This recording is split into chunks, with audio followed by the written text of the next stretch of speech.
También de la permeabilidad, que sería la capacidad que tienen las rocas de transportar fluidos una vez que se ejerce lo que se conoce como un gradiente de presión, o sea, una vez que se ejerce presión sobre algún punto, digamos, de la roca.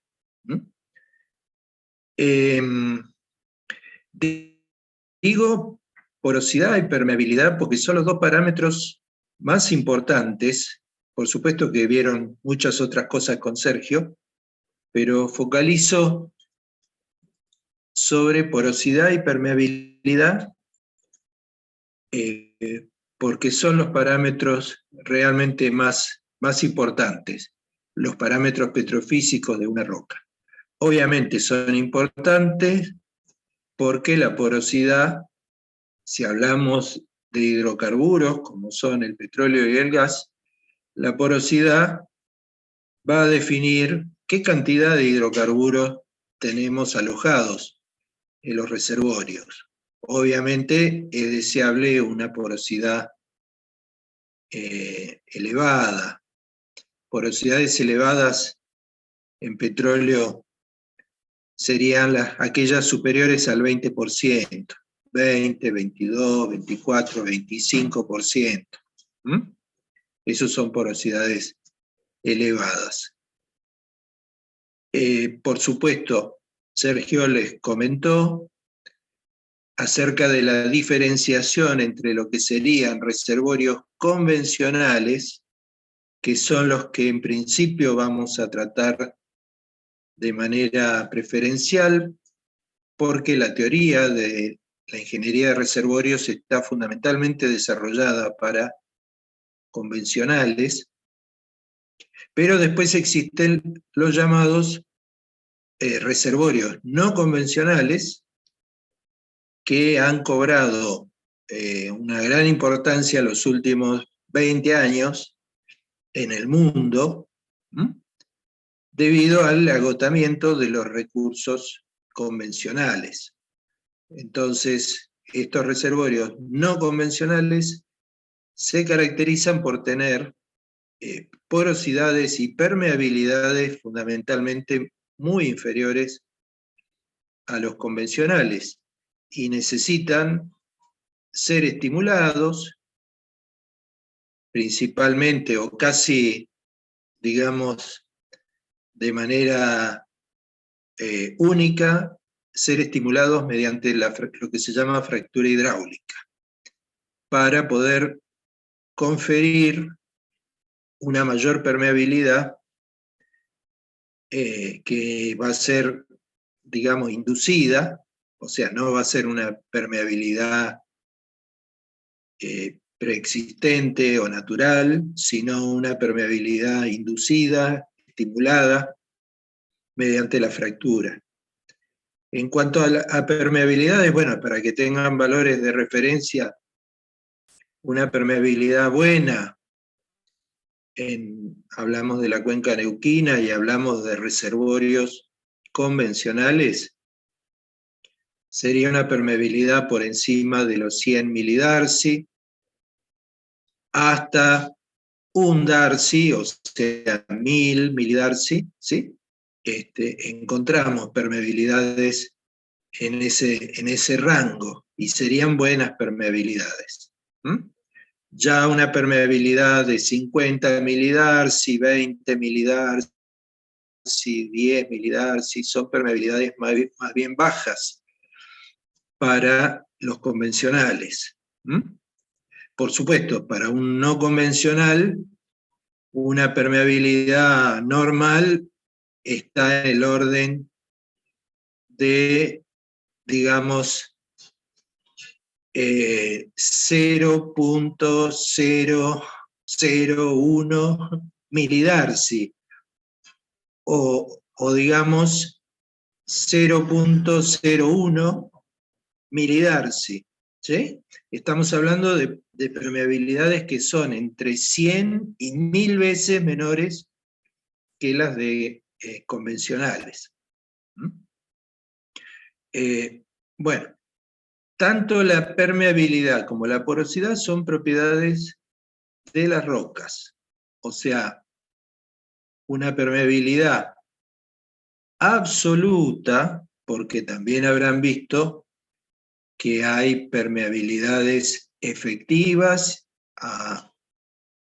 digamos que corresponden a un fluido, en un reservorio donde hay más de un fluido, o las permeabilidades relativas, ya tienen dependencia de lo que es la saturación de fluidos. Y acerca de la saturación es lo que vamos a hablar hoy. O sea, lo que vamos a hablar hoy tiene que ver con la saturación mucho, y básicamente yo les voy a compartir ahora la pantalla para ir viendo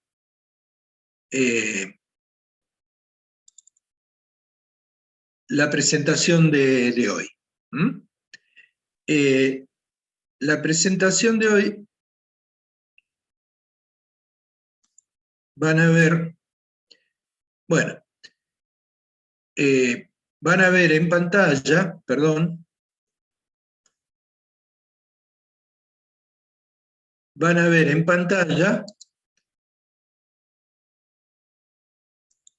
la primera presentación, que trata, digamos, el título, sobre lo que serían los fenómenos capilares.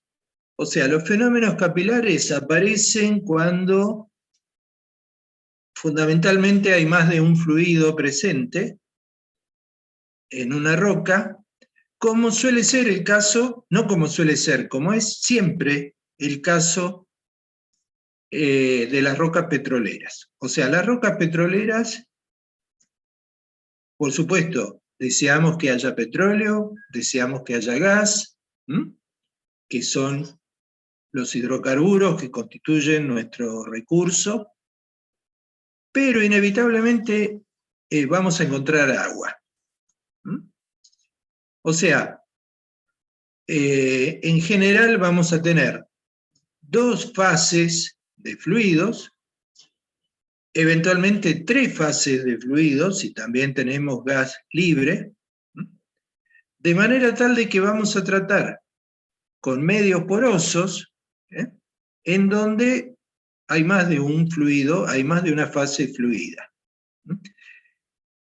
Por supuesto, la fase sólida, no fluida, estará constituida por los granos, que en esta imagen, los estoy marcando con una cruz, serían las partes blancas. Entonces, yendo a la figura, lo que tendríamos serían granos, que son granos, digamos, que están cementados normalmente, o sea, están adheridos entre sí, y dejan entre ellos lo que denominamos el espacio poral. Los granos pueden ser de diferentes características, dependiendo si tenemos una arenisca, en cuyo caso los granos son dominantemente silíceos, o sea, constituidos por sílice. Podemos tener granos con contenido más arcilloso, por ejemplo, con feldespatos o ese tipo de minerales. Podemos tener granos que sean de carbonato, ¿sí? Si es que la roca es una roca carbonática. O sea, dependiendo del tipo de roca que tenemos, será la característica de los granos. Y en el espacio poral, como vemos, vamos a tener petróleo en este caso, que sería lo que está marcado en color negro, El petróleo está bastante discontinuo, fíjense que está como formando islas, ¿sí? Podría ser más continuo eventualmente si la saturación de petróleo fuese mayor. ¿Mm? Entendiendo por saturación, creo que esto lo vieron también con Sergio, o lo traen ya de las materias que han visto de geología, entendiendo que la saturación es el volumen que ocupa cada fase en relación al volumen poral. O sea, por ejemplo, la saturación de agua sería el volumen ocupado por el agua, el volumen de agua, dividido el volumen de poros, el volumen poral. ¿Está bien? Profe, Sí. disculpe, no sé si está escribiendo, pero no se ve la pantalla de la presentación, sino que se quedó en el Power, con las filmines. Apa. Bueno, sí, porque estoy escribiendo. Me parece que tiene que compartir la pantalla de presentación en Zoom. Disculpen, capaz que no lo hice. Yo creo que lo hice, pero bueno. A ver, voy a volver a compartir. Por favor, a ver. ¿La ven ahí? Si no, No, voy a... sigue viendo igual. Profe, tiene que seleccionar la que dice presentación. Sí, Aparecen dos. a ver, bueno. Tienen razón. A ver, un segundito. Estoy abriendo la... Posiblemente, sí. ¿Ahí la tienen? Ahora sí. Ahora sí. Aparece. Ah, perfecto. Sí, discúlpeme, pero había seleccionado digamos, el archivo de PowerPoint, pero no en el modo presentación. Bueno, entonces les decía que la saturación, por ejemplo, de agua, ven cómo escribo, ¿no? Sí, sí se ve ahora. Bueno, la saturación de agua sería el volumen que ocupa la fase acuosa dividido el volumen poral. Insisto, acá ahora pueden ver las crucecitas. Estas cruces serían los granos de la roca. Estas cruces en la parte negra sería el petróleo. Y todo esto, digamos que le pongo puntitos, sería el agua. O sea, la fase acuosa. ¿Qué hay de diferencia entre estos casos? Bueno, en principio la saturación. Claramente, no sé, la saturación de petróleo, en este caso, ¿sí?, se ve más importante, ¿sí?, que, por ejemplo, en este caso. Acá la saturación de petróleo se ve menos importante. Así a simple vista, ¿sí? Pero después hay otros aspectos que son muy, muy importantes y que tienen que ver con la afinidad que presentan los granos de roca a cada fase. Por ejemplo, en este caso, en este caso de acá, lo que se ve, si uno recorre los bordes de los granos, lo que se ve es que los granos están contactados mayormente por el agua, o sea, por la fase acuosa. Es como que el agua prefiere, mejor dicho, el grano, ¿sí?, es más amigo, por decirlo de alguna manera, del agua que del petróleo. Fíjense que el petróleo está más bien ocupando la parte central de los poros, ¿sí?, sin tocar el borde de los granos o la pared de los granos, ¿sí? Esto tiene su explicación y podemos hablar de afinidad de la superficie sólida con el petróleo o de afinidad de la superficie sólida con el agua. Esa característica, ya lo vamos a ver, se conoce como mojabilidad. O sea, en este otro caso, encontramos que el petróleo, fíjense que acá el contacto que tiene con este grano, o sea, podemos observar que los granos, en particular este grano grandote, ¿sí?, se encuentra contactado mayormente por petróleo, cosa que no ocurría en esta otra figura, donde estaba contactado mayormente por agua. Entonces, evidentemente, la mojabilidad, vamos a hablar ya con la terminología apropiada, la mojabilidad sería preferentemente con el agua.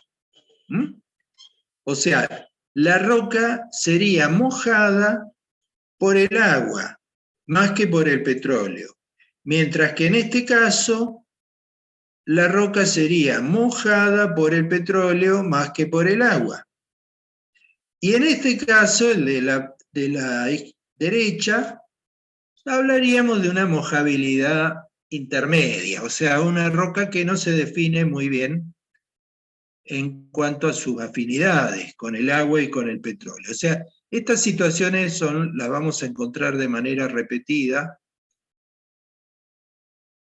en los casos que vamos a estudiar a lo largo de ingeniería de reservorios, especialmente cuando analicemos, por ejemplo, el flujo bifásico, o sea, cuando fluya agua y petróleo simultáneamente. Ustedes ya vieron con Sergio el concepto de permeabilidad efectiva y permeabilidad relativa, y saben que las permeabilidades que cada fase presenta, o sea, la permeabilidad que la roca presenta ante el flujo de cada una de sus fases es diferente. Y va a depender de cómo esas fases ocupen el espacio poral. O sea, si mojan a los granos o si no los mojan, y en qué saturaciones están. Bueno, este es uno de los fenómenos, el de mojabilidad, que está, digamos, contenido dentro del título más general de fenómenos capilares. ¿Sí? Y es lo que vamos a estudiar en la clase de hoy. O sea, vamos a ver estos fenómenos capilares, de qué dependen y cómo condicionan la ubicación de los fluidos, agua, petróleo y gas, dentro de una roca petrolera, o sea, dentro de una roca reservoria. Un concepto esencial, siguiendo esta línea digamos, de desarrollo de los temas, tiene que ver con la tensión superficial. O sea, este concepto de tensión superficial o tensión interfacial, van a ver que nosotros en la ingeniería de reservorio vamos a hablar más de tensión interfacial. Ustedes habrán visto en física, cuando cursaron física 2, creo, habrán visto algo de tensión superficial. Básicamente es lo mismo, lo que tiene es que la tensión interfacial considera la interacción de dos fluidos.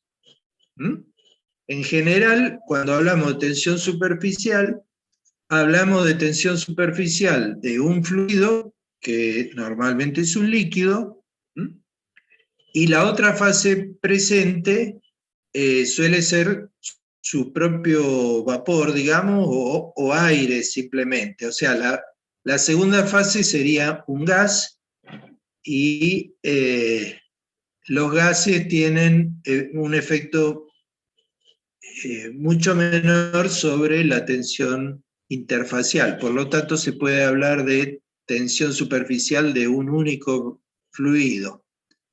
O sea, la tensión superficial se refiere a un único fluido, prescindiendo de la existencia de otro, que normalmente está en contacto con ese fluido. En cambio, la tensión interfacial ya es más completa en el sentido de que refiere a dos fluidos en contacto. Bueno, para explicar este concepto, que seguramente ustedes ya lo tienen de física, pero lo vamos a recordar, lo vamos a traer al presente porque lo vamos a utilizar bastante. Lo que tienen en pantalla sería una gota. Podría ser una gota de, no sé, de agua en un medio determinado. O sea, una gota de agua en otro medio líquido podría ser, no sé, petróleo, ya que estamos hablando, o podría estar en el aire, ¿sí? Digamos, no importa cuál sería el segundo medio, lo importante, y a lo cual yo quiero dirigirme, es lo siguiente. La gota está formada por moléculas. Las moléculas, ustedes lo saben, por ejemplo, esta que está acá, está rodeada por otras moléculas, ¿sí? O sea, en realidad tenemos en una gota millones de moléculas. Lo que mantiene la cohesión de un líquido son las fuerzas intermoleculares, o sea, fuerzas de una molécula con sus vecinas. Esta molécula de líquido va a estar entonces seguramente atraída, ¿sí?, por otra molécula vecina, no sé, otra molécula que esté por acá. Pero también va a estar atraída por otra que esté por acá, y por otra que esté por acá, y acá, y acá, y acá. O sea, una molécula en el centro, por decirlo de una manera, de la gota, va a estar rodeada por muchísimas moléculas de su misma especie. O sea, si hablamos de agua, estará rodeada de moléculas de agua. Esa molécula del centro va a estar en cierta manera tironeada, ¿sí?, por una gran cantidad de otras moléculas que la rodean, en una suerte de equilibrio, porque como tiene moléculas por todo su alrededor, va a sentir que la tironean de igual forma de la izquierda, de la derecha, o de abajo o de arriba. Esa es una suerte de equilibrio. Mientras que una molécula de la superficie, como podría ser esta, va a estar tironeada por otra molécula de agua, pero solo por un lado. O sea, ¿por qué? Porque es una molécula de la superficie. O sea, del otro lado hay moléculas, primero que puede haber una menor densidad de moléculas, como aparentemente sería el caso del dibujo, pero además las moléculas que están por fuera de la gota son de otra especie y van a tironear, ¿sí?, de manera diferente. Normalmente las fuerzas que van a ejercer van a ser menores, porque, digamos, las fuerzas entre moléculas, las mayores, son las fuerzas de cohesión entre moléculas del mismo tipo. Moléculas diferentes van a ejercer menor fuerza. Eso hace que cuando hacemos el balance de todas las fuerzas, fíjense que acá hay una fuercita dibujada en color gris, lo que va a haber sobre las moléculas que están en la periferia, va a haber como una fuerza resultante hacia adentro, o sea, hacia el centro de la gota. Entonces, las moléculas que están en la periferia van a estar tironeadas hacia adentro.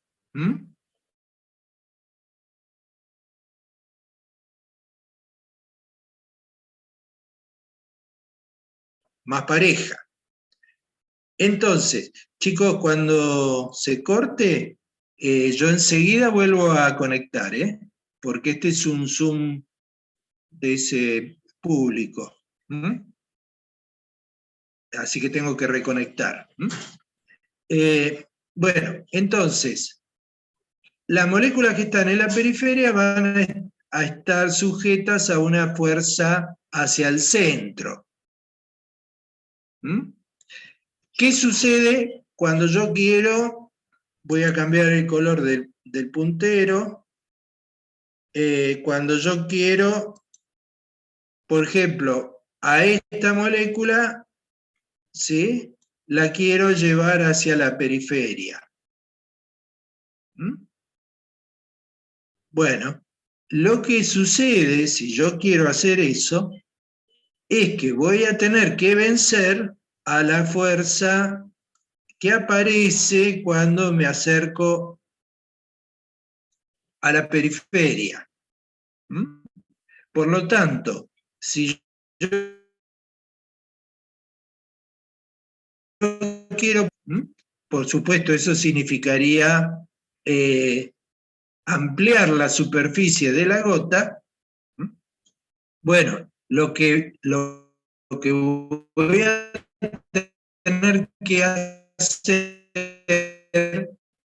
es una periferia, significa realizar un trabajo venciendo al trabajo de la fuerza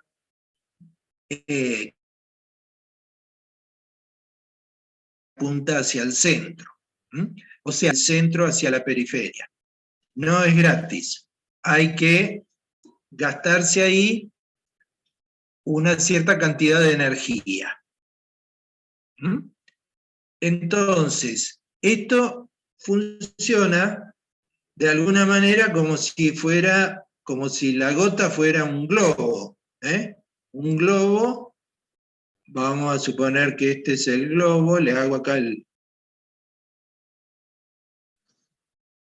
agujerito para inflarlo, ¿sí? Si yo quiero ampliar la superficie del globo, esto es inflarlo, ¿sí? O sea, ampliar la superficie de un globo, bueno, todos sabemos cómo hacerlo. Lo que tenemos que hacer es meter aire por acá, ¿sí? Pero para meter aire hay que gastar, digamos, cierta energía, porque hay que soplar. En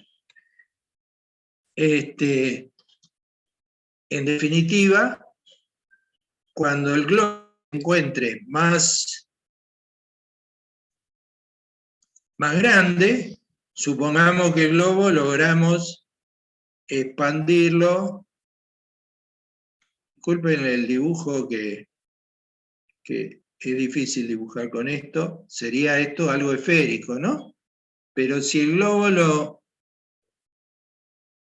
lo inflamos más, va a ser un globo con mayor superficie, pero tenemos que realizar un trabajo para eso.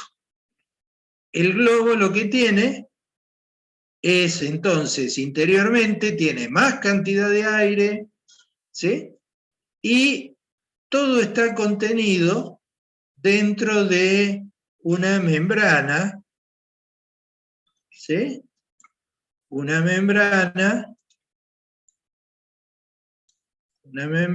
que está constituida por la pared del globo, por el material ese con el que está constituido el globo, y la membrana la ponemos en tensión, o sea, va a ser una membrana tensa. ¿Mm? Bueno.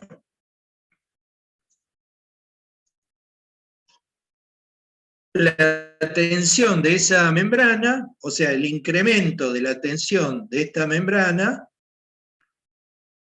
el delta, digamos, de tensión, en realidad esto sería, bueno, le pongo T para la tensión, que ustedes saben lo que es, ¿no? Una tensión es fuerza por unidad de área.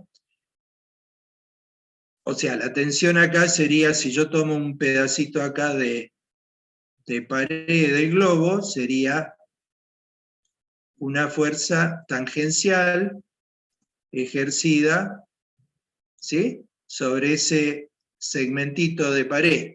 Esto sería la tensión. ¿Mm? Por supuesto, cuando el globo está más inflado, la tensión va a ser mayor. Bueno, y el delta T de la tensión va a depender, o sea, va a ser proporcional al trabajo que hice al inflar. ¿Mm? El trabajo de inflado le voy a poner. Bueno, ¿por qué les cuento esto del globo? Porque en cierta manera la gota, ¿sí?, si yo quiero aumentarle el tamaño, tengo que llevar moléculas desde el centro, digamos, hacia la periferia. Tengo también que vencer, o sea, tengo que realizar un trabajo. Y ese trabajo va a estar asociado, ¿sí?, al aumento de superficie. Al aumento de superficie de la gota. O sea, si esta superficie de la gota aumenta, o sea, si la superficie, ¿no?, S aumenta, es porque llevé gotas hacia la superficie, llevé moléculas hacia la superficie, pero ese traslado de moléculas hacia la superficie significa un trabajo, ¿sí? O sea, si la superficie aumenta, es porque, ¿no?, es porque hubo un trabajo, ¿sí? Es porque hubo un trabajo. Bueno, ese trabajo, en definitiva, está vinculado a la tensión interfacial, o sea, la tensión superficial primero, que vieron en física, o la tensión interfacial, que vamos a ver ahora. Y ese trabajo dividido el aumento de la superficie, o sea, es un trabajo que debo realizar para incrementar la superficie en una unidad que podría ser, no sé, centímetros cuadrados, milímetros cuadrados, o la unidad que prefiera, ¿sí? Este trabajo es la tensión interfacial sigma. Esto sería la tensión interfacial. Acá hay una analogía que he utilizado y que hay que tomarla, digamos, con pinzas. No es lo mismo una gota que un globo, ¿sí? simplemente la analogía la he planteado para hacernos la idea de que sucede como que la gota tiene una membrana, pero en realidad no hay ninguna membrana. Lo que hay es un estado diferente de las moléculas superficiales que se comportan como si fueran parte de una membrana. ¿Sí? Pero no hay ninguna membrana. Y ahora se corta y retomo. ¿Sí? Si quieren, se toman un matecito, un café, es un traguito, yo también tengo mi mate acá, y enseguida seguimos.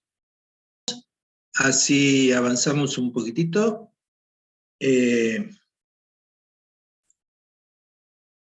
Voy a ver si puedo compartir ahora bien la presentación. Ahí está. Entonces, a ver, estamos repasando y nos gastamos acá unos buenos minutos el concepto de tensión interfacial, que tiene que ver, en realidad es su definición, ¿sí?, con la cantidad de energía que hay que gastar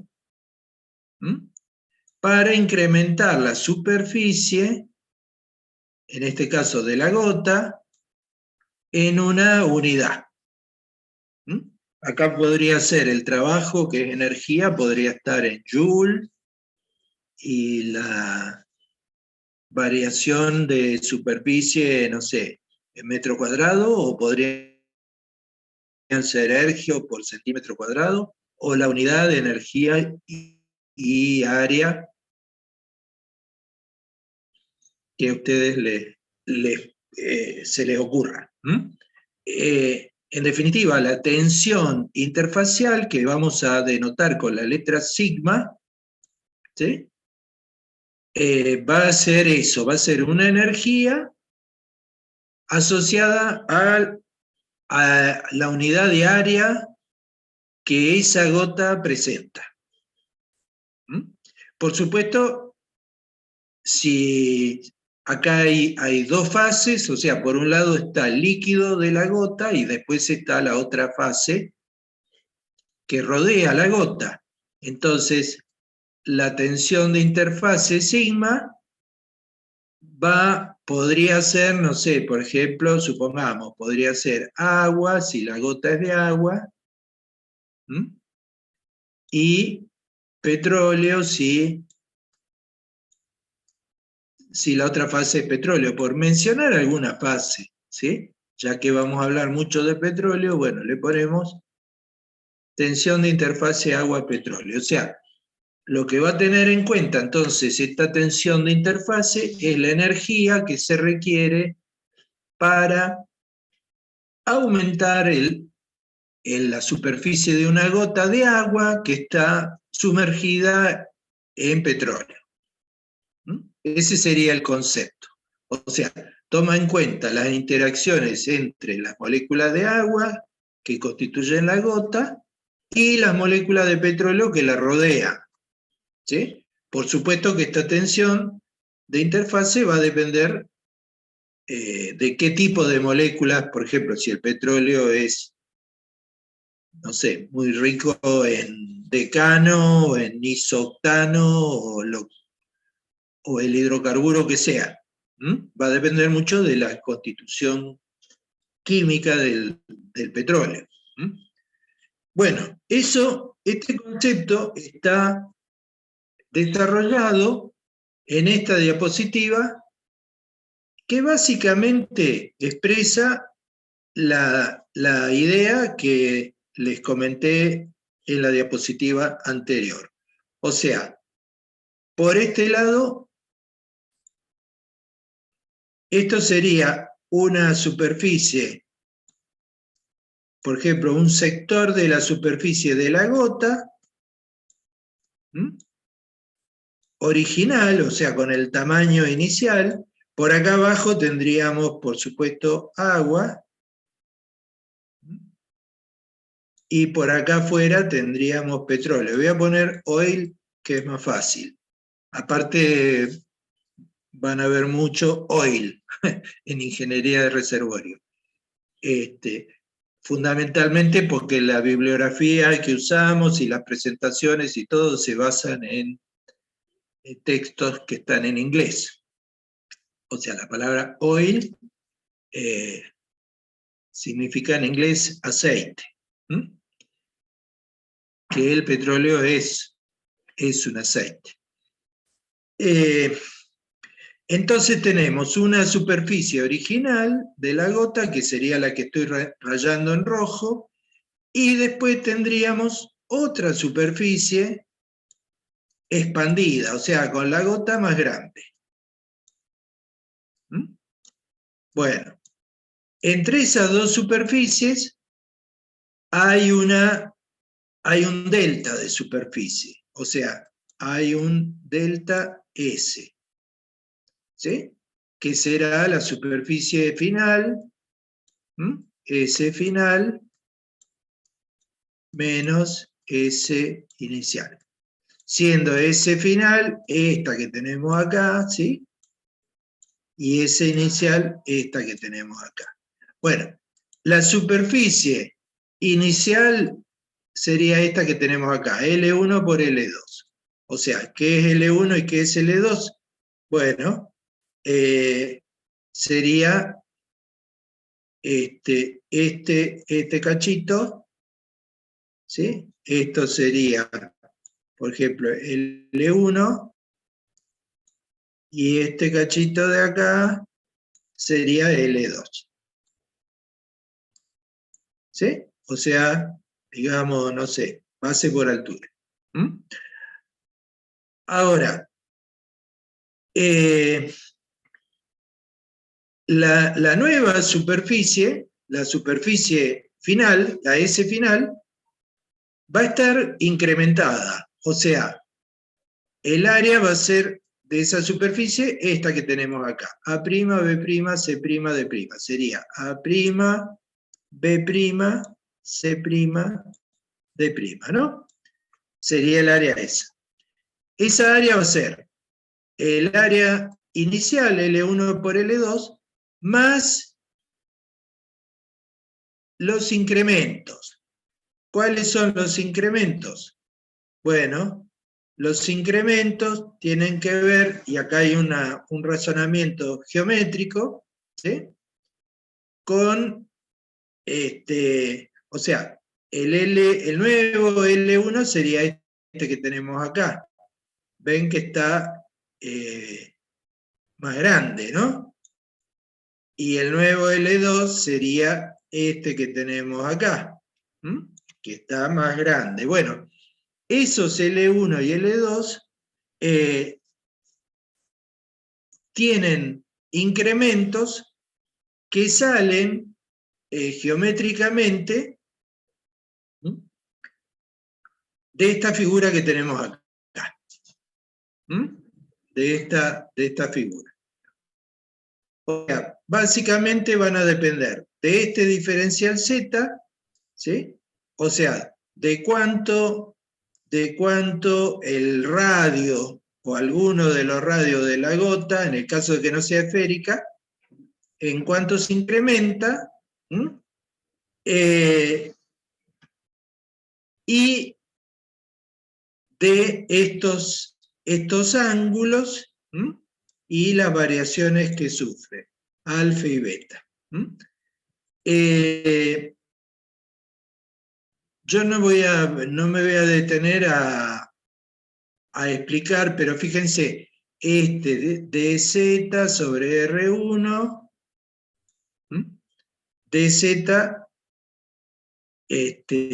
sobre R1, este R1 sería uno de los radios de curvatura de la superficie, porque esta superficie inicial, fíjense, este arco que estoy trazando acá, tiene un radio de curvatura que es es R1. Entonces, bueno, el incremento el incremento de L2 en este caso va a salir de acá y va a salir, bueno, de esta otra punta, pero esos incrementos tienen que ver con dz en relación a R1, ¿sí? Y con dz en relación a R2. Y va a haber un incremento de segundo orden, que sería este que tenemos acá, que este incremento de segundo orden es muy menor, encima está dividido por R1 por R2, que es un número grande, así que en definitiva, la variación, o sea, lo que estamos diciendo es que este incremento lo despreciamos, y la variación, o sea, delta S, va a estar dada por esto que tenemos acá. O sea, si dividimos los dos, si restamos las dos áreas, la variación me va a quedar esto. Si esa es la variación, y asumimos que hay una tensión, o sea, que el área, este pedacito de superficie, está tensionado, o sea, que hay una tensión que tira para acá, que tira para acá, que tira para acá, ¿sí? Y que tira para acá, o sea, esta sería la tensión de la membrana del globo, aunque acá no hay ningún globo, ¿sí? Pero bueno, el trabajo de estiramiento de esa membrana, entre comillas, va a estar dado por la tensión de interfase, sigma, por el incremento de área. ¿Sí? Ese sería el trabajo de extensión de la membrana.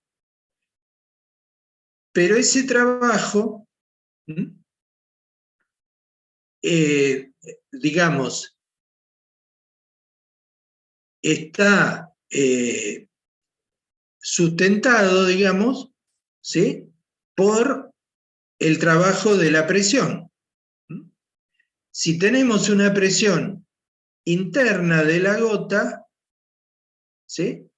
La presión por el área de esa superficie va a ser la fuerza, esta sería la fuerza generada por la presión, y esto sería como una fuerza normal, ¿no? Generada por la presión, por debajo, o sea, sería como que hay una fuerza acá normal, ¿sí?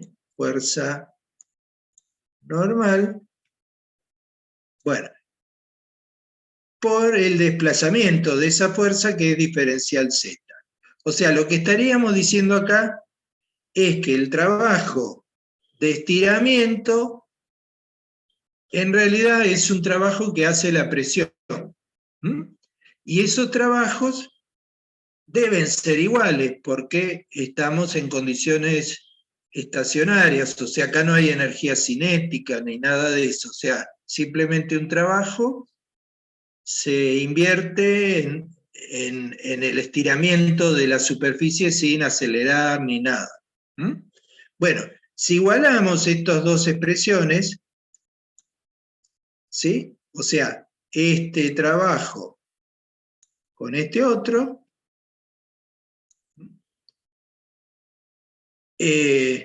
podemos despejar, digamos, ¿sí? Lo que sería la presión, esta presión, en definitiva, digamos, esta presión no es solo la presión interior, sino que esta presión es la presión neta, ¿sí? O sea, es la presión de adentro menos la presión de afuera. Esto sería igual a presión interior menos presión exterior. Bueno, esa presión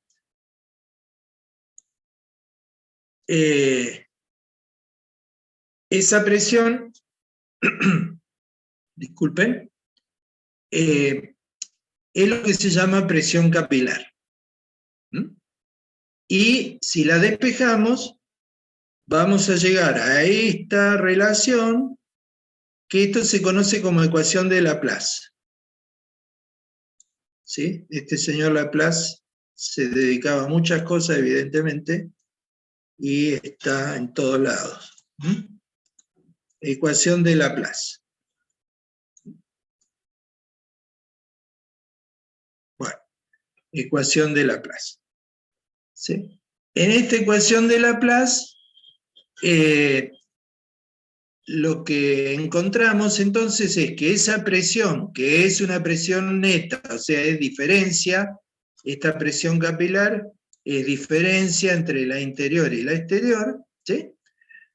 Va a ser función de la tensión de interfase multiplicado por la suma de las inversas de los radios de curvatura, R1 y R2. En el problema que estamos planteando, que es muy general, R1 puede ser diferente de R2. Estas superficies, por ejemplo, para el caso de la gota, en el caso de una gota, R1 y R2 son iguales, porque la gota es esférica. Entonces, porque las gotas suelen ser esféricas. Entonces R1 es igual a R2, lo llamamos simplemente R. Entonces, lo que vamos a encontrar es que la presión capilar va a ser simplemente 2 sigma sobre R. ¿Qué significa esto? Significa que si, por ejemplo, R es muy pequeño, la presión capilar va a ser muy grande. O sea, las gotitas pequeñas tienen presiones capilares muy, muy grandes.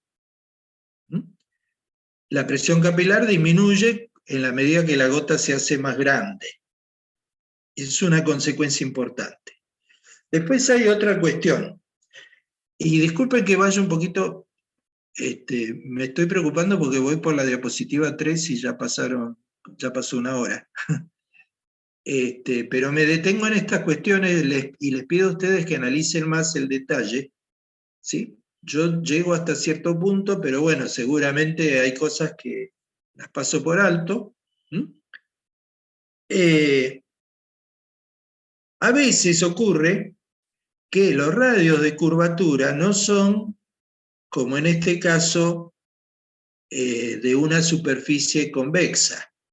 O sea, esta superficie evidentemente es convexa.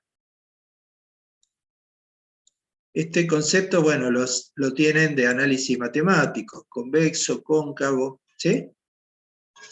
Hay veces que la superficie, no sé, podríamos tener, supónganse, por decir algo, una superficie, ahora la vamos a ver, ¿eh? Podríamos tener, yo los anticipo, pero por ejemplo, vamos a pasar, por ejemplo, esta superficie que ven acá con la letra B, ¿sí? Tiene una curvatura convexa en un plano, pero cóncava en otro. ¿Sí? O sea, esto es lo que se llama un tronco de cono.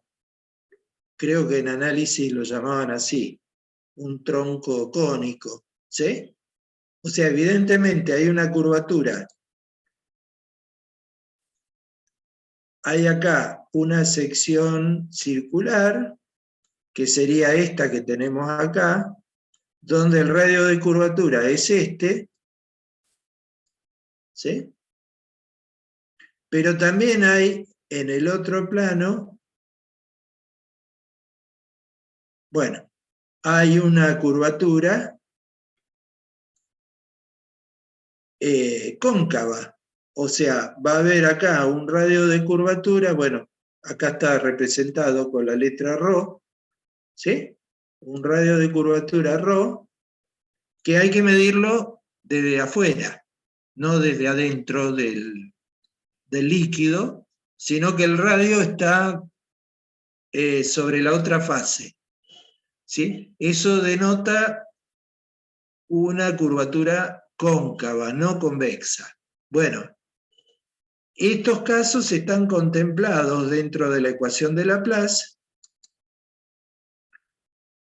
en el hecho de que los radios pueden ser positivos o negativos.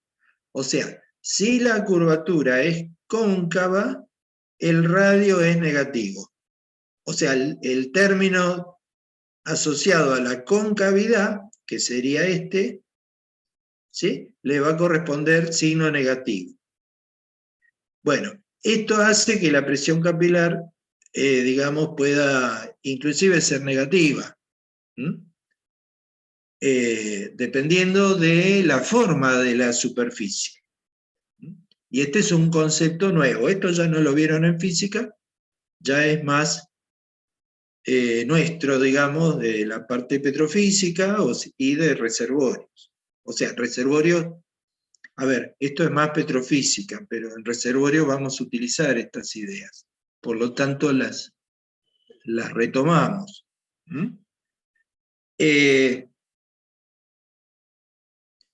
Esto tiene algunas consecuencias, esta ecuación de Laplace tiene algunas consecuencias que son sorprendentes. A ver, sorprendentes para el sentido común, pero luego, cuando analicemos lo que pasa en los poros, nos vamos a dar cuenta de que no es tan sorprendente, que tiene su lógica. Para esto, lo que les voy a mostrar acá es un experimento. Disculpen. Es un experimento que, bueno, si ustedes quisieran lo pueden hacer en la casa. Hay un video que después les voy a compartir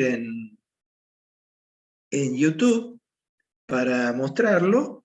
El experimento trata sobre la ecuación de Laplace. O sea, este experimento lo que nos ayuda a entender es cómo es el comportamiento de esta ecuación cuando, por ejemplo, tenemos gotas, o en este caso son burbujas, no son gotas, conectadas. O sea, básicamente el experimento que está acá representado, lo que tiene es, esto que tenemos acá es agua con detergente para hacer burbujas, ¿sí? Y después tenemos un tubo de vidrio en U, que sería este que tenemos acá, que termina en dos ensanchamientos de los tubos, ¿sí? Digamos, acá está el tubo ancho, la boca, digamos, de un tubo, y acá está la boca del otro tubo. Bueno, esto es lo que nos permite hacer es fabricar burbujas. Y podemos fabricar burbujas, digamos, sumergiendo esta boca, por ejemplo, en esta solución jabonosa. O sea, ponemos el vaso de precipitado, ¿sí? Lo sumergimos, digamos, la boca del tubo en el agua jabonosa, el agua con detergente, de manera tal de que generamos acá como una película de agua jabonosa. Y hacemos lo mismo acá. Bueno, hacemos también acá una película. Y lo que podemos hacer accionando esta llave, en realidad este experimento, para hacerlo bien hay que poner otra llavecita acá, ¿sí? Otra llavecita acá y otra acá, de manera tal de que yo puedo generar una burbuja. Por ejemplo, puedo generar una burbuja grandota acá, ¿sí? manteniendo abierta esta llave y esta llave, y manteniendo cerrada esta, ¿no? Entonces puedo hacer acá una burbujota grande. Después lo que hago, cierro acá con la burbuja establecida y abro esta. Y entonces me hago acá otra burbuja, no sé, más chiquita.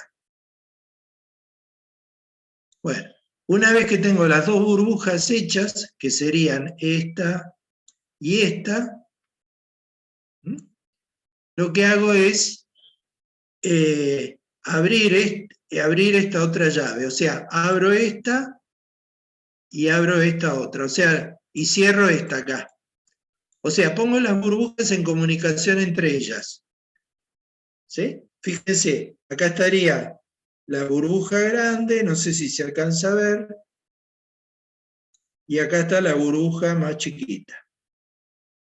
Bueno, cuando las pongo en conexión, esta llave la pongo así, para que se conecten las burbujas. ¿Qué es lo que ocurre? Bueno, los que estamos acostumbrados a inflar globos, diríamos, bueno, esta se va a desinflar y esta se va a inflar, hasta que queden iguales. Bueno, eso es lo que no ocurre. ¿Sí? Lo que ocurre es que esta burbuja grande se hace más grande y esta desaparece, o sea, se va haciendo cada vez más chiquita. O sea, esto es al revés. Esto es así. Esta se achica, la chica se achica y la grande se agranda.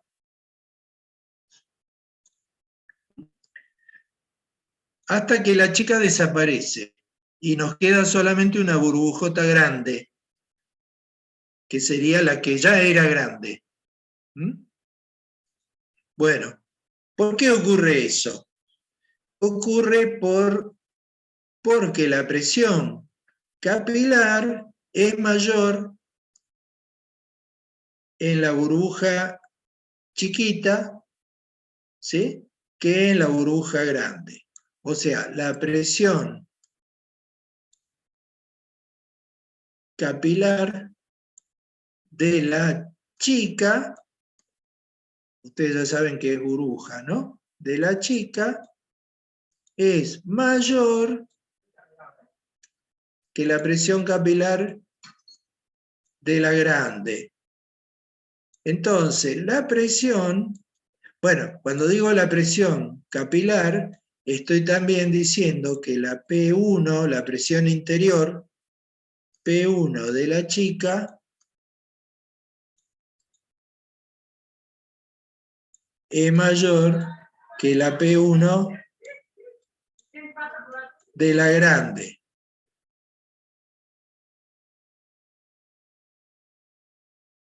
Entonces, ¿qué va a pasar? El aire que está dentro de la burbuja chica va a ir adentro de la burbuja grande.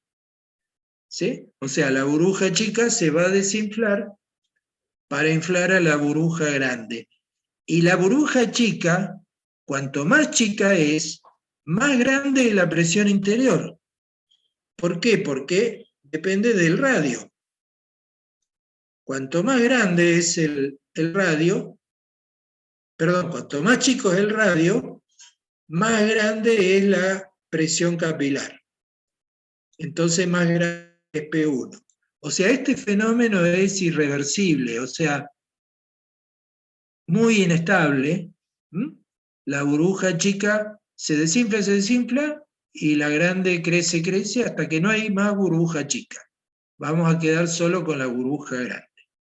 O sea, a ver, hasta ahora, digamos, en física, cuando pasaron por la física 2, habrán estudiado el concepto de tensión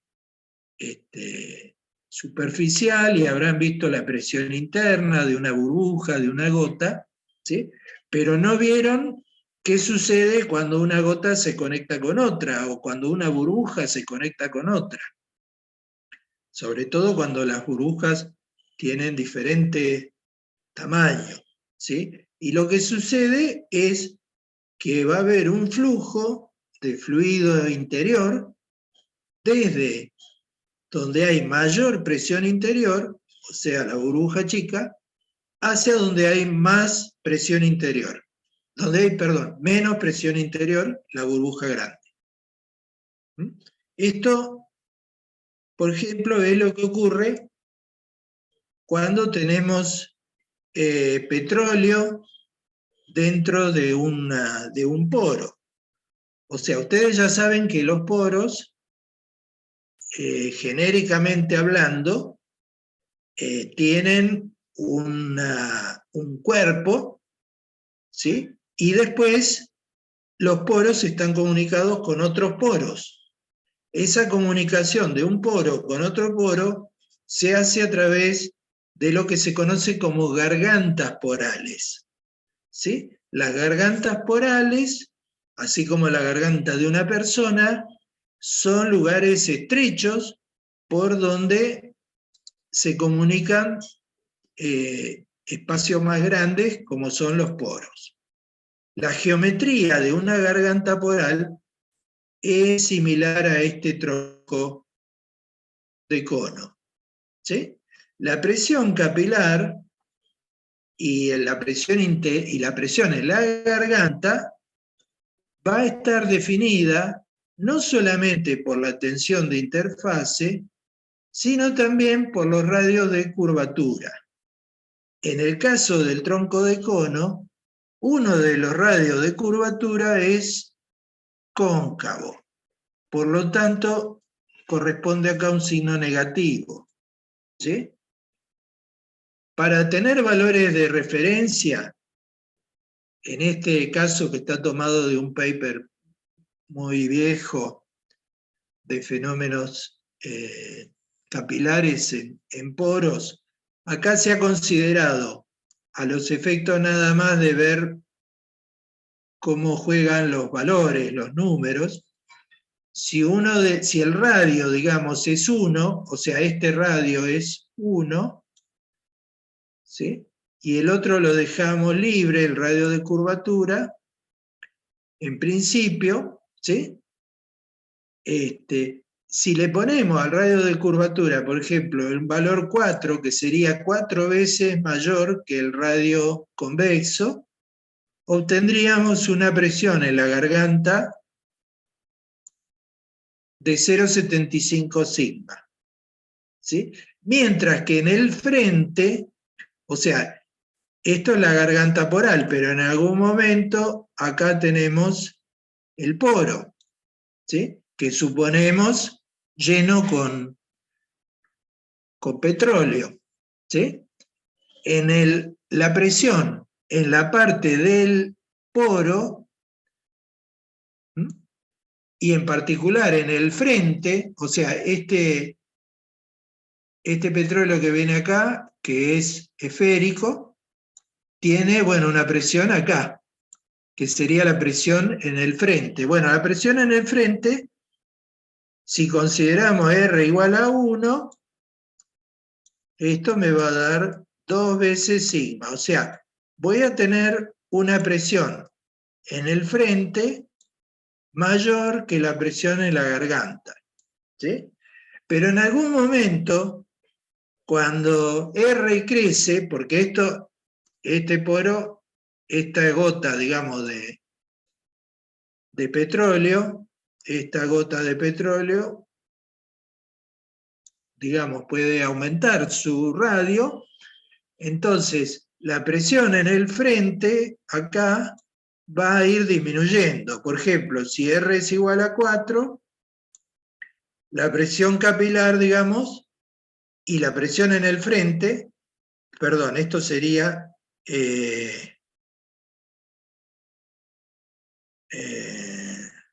sí, está bien. En realidad es la presión capilar en el frente, va a valer 0,5 de sigma. Y 0,5 es menor que 0,75. Entonces, en algún momento la presión acá va a ser menor que la presión en la garganta. Bueno, ¿eso qué significa? Significa que, como está representado en este dibujo, ¿sí? Lo que se va a producir es, cuando estemos en condiciones de flujo, ¿sí? Esto sería el frente del cual les estoy hablando, en algún momento va a haber una transferencia de petróleo desde la garganta hacia el frente, por una cuestión de presión interior, ¿sí? Que si no es compensado por el petróleo que viene detrás, se produce este fenómeno. O sea, el fenómeno de que se discontinúa la fase petróleo, ¿sí? Y se genera una gota más pequeña. O sea, partimos de una gota grande y el pasaje a través del estrechamiento hace que tengamos una gota más pequeña de petróleo. A ver, con esto lo que quiero decir es que son importantes las presiones capilares en relación con el problema del flujo y cómo se va a ir transformando el aspecto de una de las fases, en este caso el petróleo, que va a pasar a estar constituido por gotas más chiquitas, cuando se pone en flujo, cuando tenemos flujo. Acá tenemos, queda un minutito, voy a hacer una reconexión más, y después ya terminamos. Les aviso. Acá tenemos también otro ejemplo de cómo puede una de las fases, en este caso sería el agua, cómo puede estar dispuesta dentro, que espero que vean bien. Les decía, volviendo a la... Uy.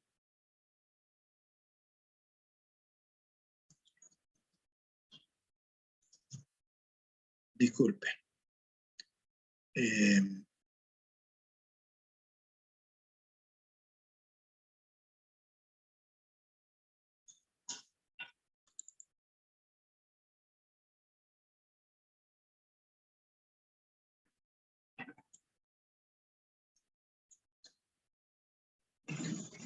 ¿Me confirman si ven la pantalla? Se ve bien, profe. Está la presentación, ¿eh? Sí, sí, se ve. Bueno, perfecto, muchas gracias.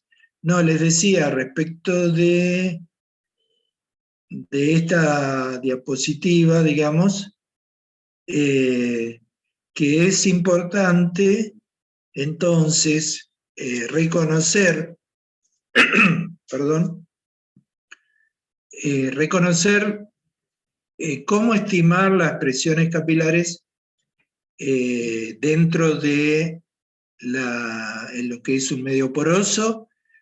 En particular, bueno, y como va a ocurrir siempre, en la presencia de por lo menos un par de fluidos, compartiendo el espacio poral. O sea, vamos a ver la importancia que tiene este concepto de la presión capilar en relación a cómo está ocupado ese espacio poral por cada uno de las fases presentes. En este caso, bueno, que les presento, que tienen en pantalla, la presión capilar está estimada no en la fase petróleo, sino en la fase acuosa, y tenemos dos granos que aparecen ahí como sólido, como una parte sólida, y agua que está ubicada, evidentemente el agua es la saturación minoritaria, y está ubicada adherida, digamos, a la pared de los granos, entre dos granos que están en contacto. Disculpen. Disculpen, estoy un poco resfriado. En este caso, lo interesante, y por eso lo puse, es que se presenta nuevamente el problema de la doble curvatura.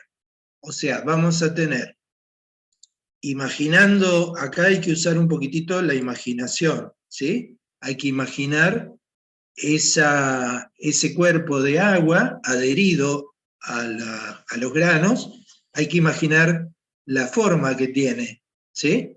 Pero digamos, si cortáramos con un plano por acá, o sea, un plano horizontal, ¿sí? Lo que veríamos es que el agua tiene una curvatura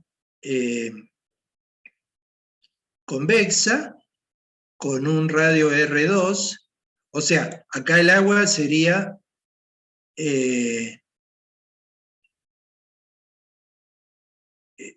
o sea, ustedes tienen que pensar que esto en realidad, si en el plano horizontal tiene una forma circular, entonces habría una curvatura con un radio de curvatura R2 medido sobre la fase acuosa, sobre el agua. O sea, un radio que sería positivo. Pero después hay otra curvatura que es, digamos, diferente, con un radio negativo. ¿Por qué radio negativo? Porque estaría medido en la otra fase, digamos, la fase petróleo. Acá no dice en ningún lado petróleo, pero acá habría petróleo. ¿Sí? O sea, el agua estaría solamente acá, la parte esta rayada. ¿Sí? La parte rayada sería agua. Entonces, nuevamente tendríamos una situación en donde se presenta esta doble curvatura, o sea, una cóncava y otra convexa. Por lo tanto, los radios van a ser uno positivo y el otro negativo. ¿Mm? Bueno, dicho esto, en cuanto a las curvaturas, digamos, y la tensión de interfase, o sea, cómo la presión capilar queda definida, no solo por la tensión de interfase, sino también por los radios de curvatura, sean estos positivos o negativos, es decir, sea la curvatura cóncava o convexa. En realidad, cóncavo y convexo, yo no me acuerdo bien si lo estoy usando bien. Por ejemplo, esta curvatura así, si la miramos desde acá, ¿sí? Esto es, creo que es cóncavo, ¿no? Sí, cóncavo. Ah, perfecto. Entonces, cóncavo sería R positivo. ¿Mm? Pero una curvatura así, entonces sería convexa. ¿Mm? Para esta curvatura, como la medimos con un radio por acá, o sea, esta la medimos con un R, pero esta otra, bueno, antes usábamos la letra ρ, ¿sí? Pero esta curvatura sería negativa, la representada por la letra ρ sería negativa. En realidad, acá, esto está al revés, esto, disculpen, este es mayor que 0, positivo, y R1 es menor que 0. ¿Mm? Esto después lo cambio en todo caso, pero está puesto al revés. Y acá, bueno, también, esta va a ser negativa y esta va a ser positiva. ¿Mm? Bueno, dicho esto, pasamos a el otro factor que incide sobre la presión capilar y por lo tanto sobre cómo se distribuyen las fases en la roca porosa. Esta es la propiedad que ya les mencioné al principio, la mojabilidad. O sea, la mojabilidad representa o mide la afinidad que tiene un fluido por una superficie sólida. Normalmente, siempre, no normalmente, siempre que hablemos de mojabilidad, vamos a hablar de dos fluidos y de una superficie sólida. O sea, vamos a tener un fluido A, un fluido B y una superficie sólida.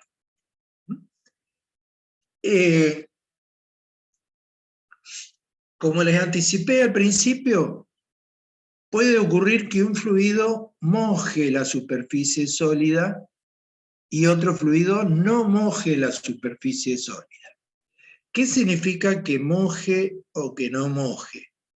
Bueno, lo que significa tiene que ver con esa afinidad, ¿sí? Que un fluido moje significa que se va a desparramar. O sea, el ideal sería, si esta es la superficie sólida, ¿sí? Esto sería la superficie sólida. Y yo deposito una gota, esto sería una gota, ¿sí? La deposito sobre la superficie sólida. El ideal sería que la gota se desparrame, ¿sí? Quede así, se desparrame sobre el sólido, constituyendo una suerte de película, ¿sí? Sobre el sólido, o sea, se pierde la forma de gota, la forma esférica o cercanamente esférica, se pierde porque el líquido se siente a gusto sobre la superficie sólida y se desparrama, ¿sí? Es como que se pega, ¿sí? Se adhiere a la superficie sólida. Por ejemplo, esto podría ocurrir si esto fuera agua, hablemos de agua destilada, y esto fuera un vidrio limpio, ¿sí? Vidrio limpio, vidrio limpio es que lo limpiamos, le pasamos detergente, ¿sí? Sumamente limpio. Si el vidrio no está limpio, supónganse que sea, no sé, un plato de esos para comer de vidrio, y resulta que nos comimos unos chorizos, ¿sí? Medio grasoso, o un asado muy grasoso, y nos quedó, digamos, el vidrio sucio, con una capa de grasa acá. Supongamos que nos quedó grasa porque nos comimos justo, ¿sí? Un asadito y no lavamos el plato. Bueno, ¿qué va a pasar? La gota esta va a quedar así.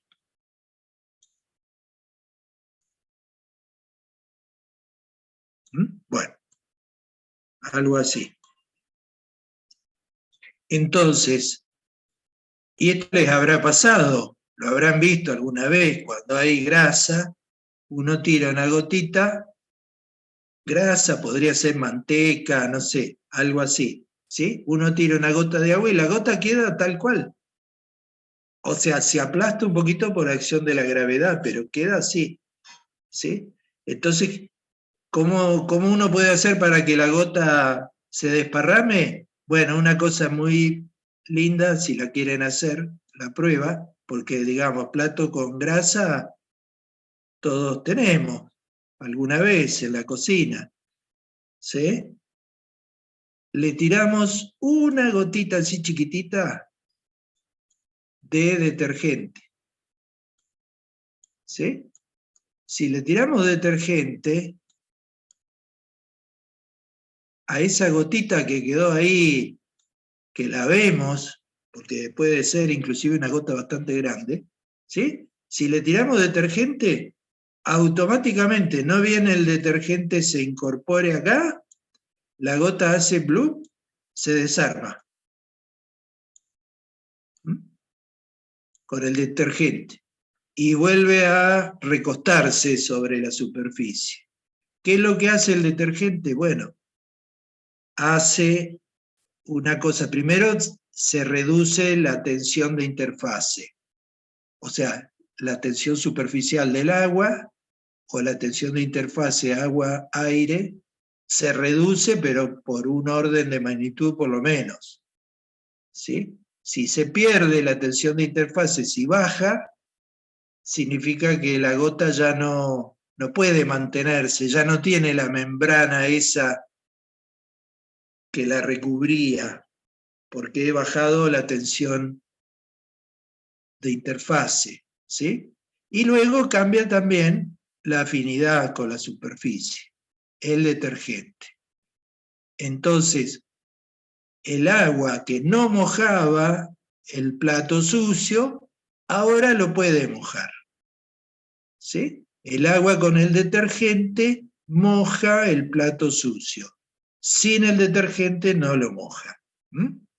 Bueno, ahora, que moje o no moje, uno dice, bueno, a ver, estos serían casos extremos. En general, los casos no son extremos, ¿sí? Entonces, ¿cómo defino yo si algo moja o no moja una superficie? O sea, si un líquido moja o no moja una superficie. Bueno, eso se puede hacer en principio a través del ángulo de contacto. El ángulo de contacto es este ángulo θ que tenemos acá y que se extiende desde la superficie sólida dentro de la fase líquida, en este caso el agua, o sea, la fase que interesa para evaluar si moja o no moja, y lo hace con la dirección tangente que presenta la gota en su borde, digamos, donde coexisten las tres fases, digamos. La fase sólida, la fase líquida en este caso, y la fase gaseosa que sería aire. Entonces, si este ángulo θ, ¿sí?, es menor de π/2, o sea, de 90 grados, decimos que el líquido moja al sólido. Si es mayor, decimos que no moja. ¿Cómo sería mayor? Mayor podría ser una gota así.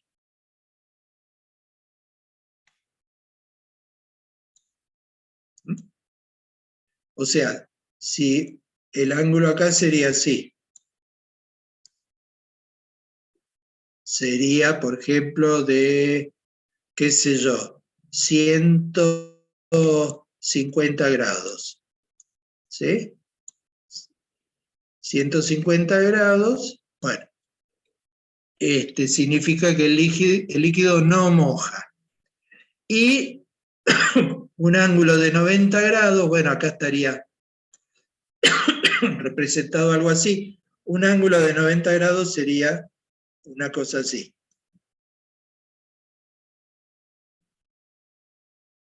¿Sí? Un ángulo de 90 grados sería una situación indiferente, donde no está definido si moja o no moja. Sería justo la transición de mojar a no mojar. ¿Está bien? Pero en principio el ángulo de contacto es lo que define la mojabilidad.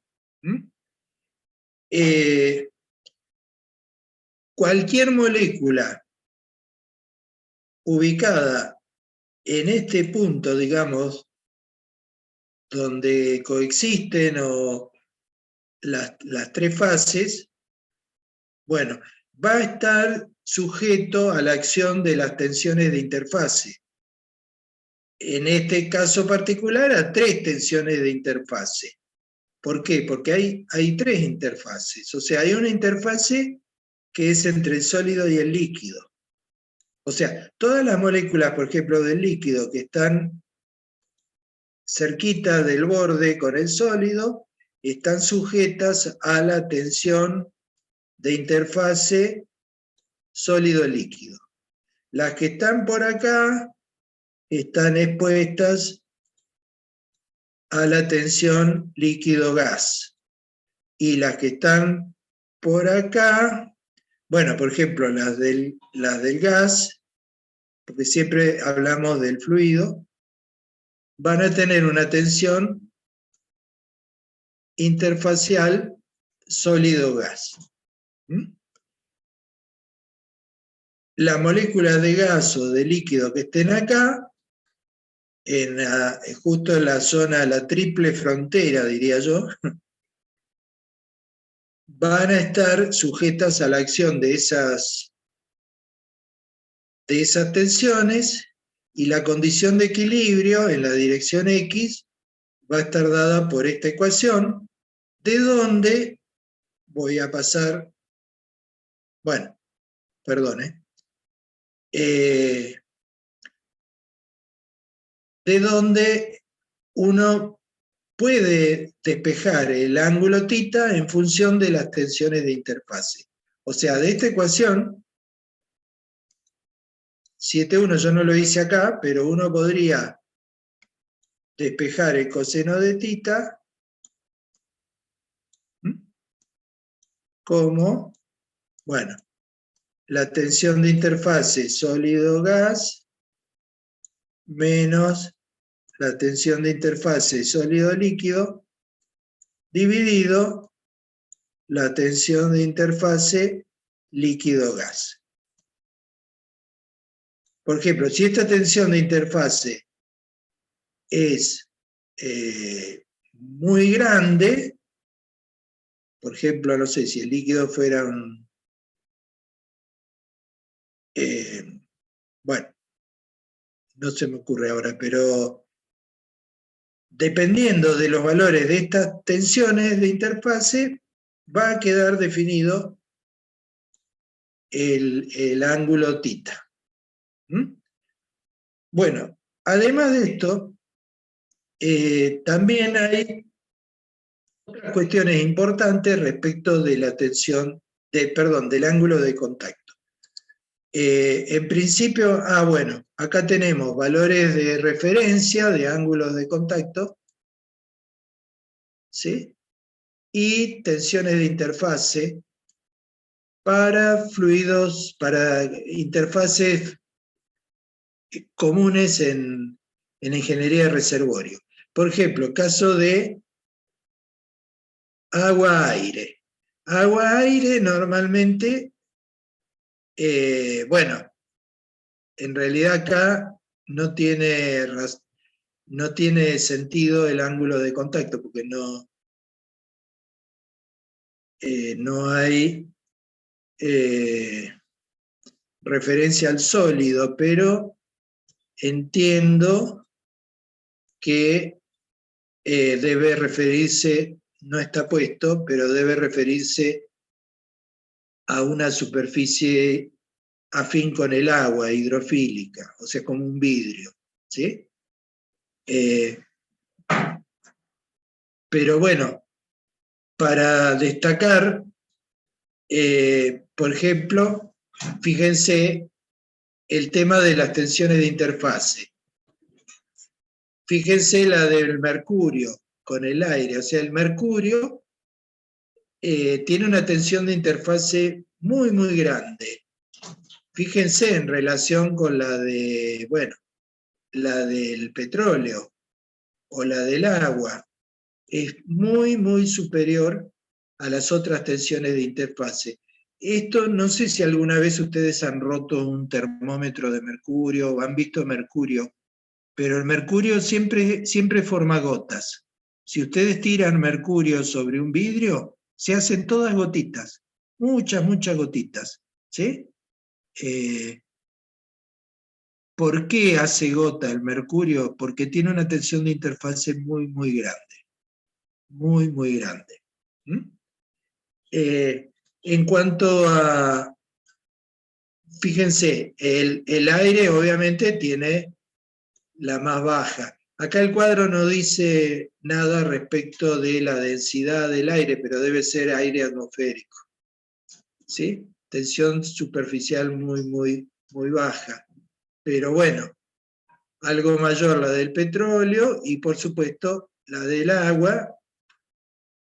La del agua tiene mayor que el petróleo, ¿por qué? Porque el agua tiene los puentes de hidrógeno, que hace que las moléculas de agua entre sí tengan fuerza atractiva. O sea, el agua es un líquido muy atípico, tiene demasiada tensión superficial para lo que es. ¿Sí? Ya, bueno, fíjense, en relación con el petróleo, el agua tiene mucha más tensión superficial. Justamente se debe al tema de los puentes hidrógeno. ¿Mm? Y después, otro efecto, digamos, este cuadro es ilustrativo. ¿Mm? Y el otro efecto muy importante que lo vamos a mencionar en la siguiente clase, es el efecto, bueno, dos efectos. Uno, el de la heterogeneidad, ¿sí? Heterogeneidad, y otro es cuando el fluido se encuentra en movimiento. O sea, cuando una gota, por ejemplo, avanza o retrocede. En principio la heterogeneidad influye mucho, mucho. O sea, nosotros podemos tener, como suele ocurrir en las rocas, una superficie que sería, por ejemplo, una arenisca, una superficie silícea, o sea, dominada por la presencia de sílice, ¿sí? Sílice, pero uno puede tener minerales dentro de esa superficie silícea como incrustaciones de minerales que tengan una mojabilidad diferente. O sea, la sílice es lo que se conoce como algo hidrofílico, ¿sí? O sea, algo afín con el agua. El agua sobre algo hidrofílico se desparrama y tiene ángulo de contacto cero, o aproximadamente cero. Podría ser también un ángulo de contacto mayor que cero, pero no superior a 90 grados. Pero hay incrustaciones minerales sobre la pared, digamos, del sólido, de la roca, que suelen ser hidrofóbicas. Incrustaciones de todo, habría que entrar en el terreno de la mineralogía, ¿sí?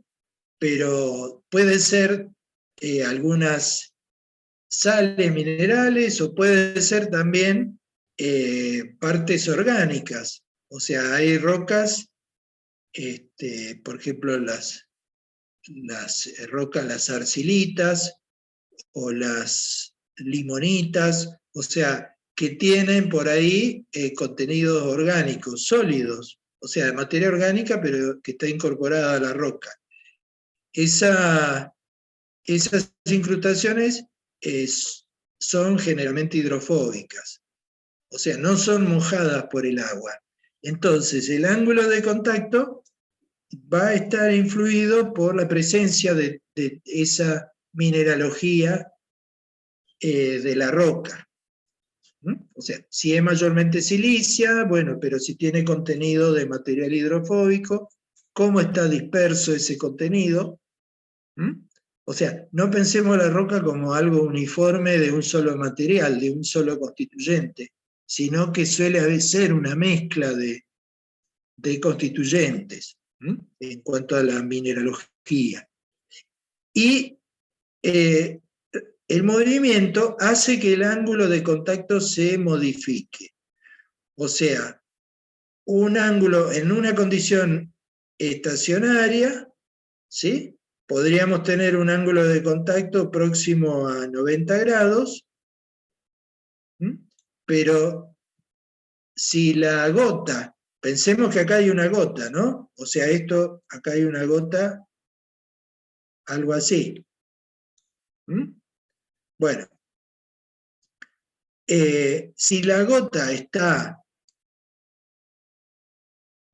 avanzando, o sea, se va desplazando,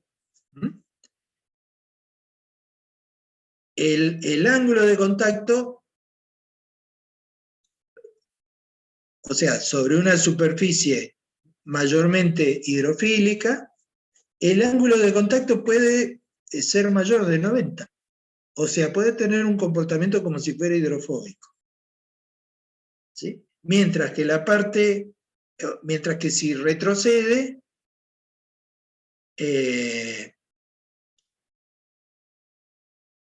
el ángulo de contacto, perdón, estoy diciendo mal, lo que quiero decir es lo siguiente.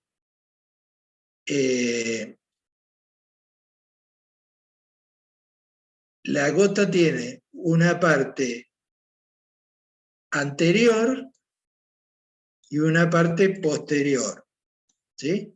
O sea, este ángulo de contacto puede hacer así y el otro puede ser así, ¿sí? O sea, este ángulo puede